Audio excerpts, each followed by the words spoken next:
also that the soils and from the mountains we have these hot gases, hot water springs coming out, and they use those as natural thermal baths. And this little town, Chianciano Terme, is very famous for these. Here to the left now you see one. It's called the Parco Acqua Santa, Park Holy Water, one of the most famous in Chianciano Terme. Also the name gives us an idea of these incredible waters. They contain many sulfuric waters, so minerals, and they're very healthy for our body.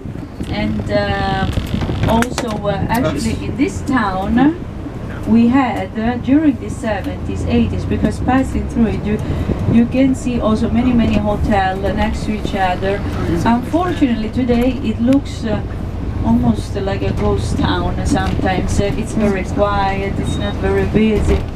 But during the 70s, the 80s, the Italian government they decided to offer for the Italian citizens the opportunity to come here for free in case they have some special condition like dermatitis, medical issues, back pain, who knows.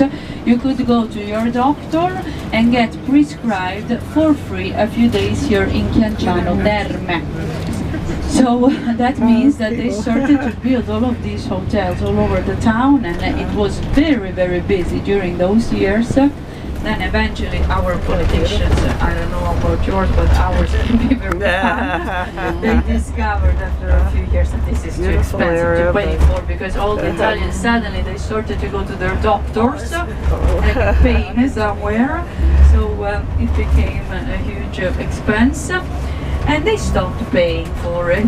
So that is the result, unfortunately, today, that the fact that we have many of these still abandoned, many of these hotels, unfortunately, and they're trying to restore them often also into smaller apartments to encourage the locals also living in the surroundings to maybe rent here or buy here, because obviously being close to many other towns and also more touristic like Montepulciano and Siena, it's not far away. It's cheaper to rent or buy in these areas compared to the other ones.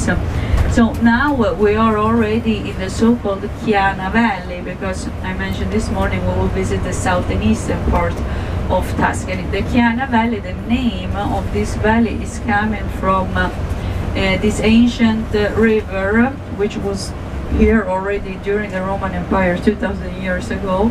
It was called Clanis. The Clanis River, unfortunately, it dried out today, so it's not with us anymore, but that one gave the name to the whole valley.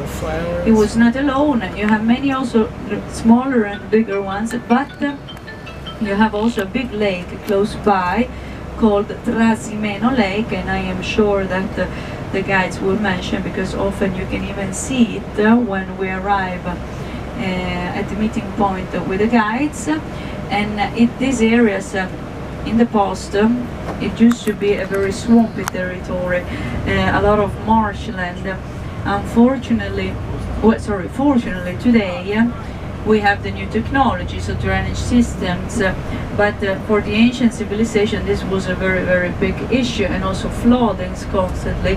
So also another reason why the people preferred living on top of the hills was also because of this, and not only because of strategical positions in case of wars, and they needed to go and take a shelter on top of the hill, protected by the city walls and tower city walls.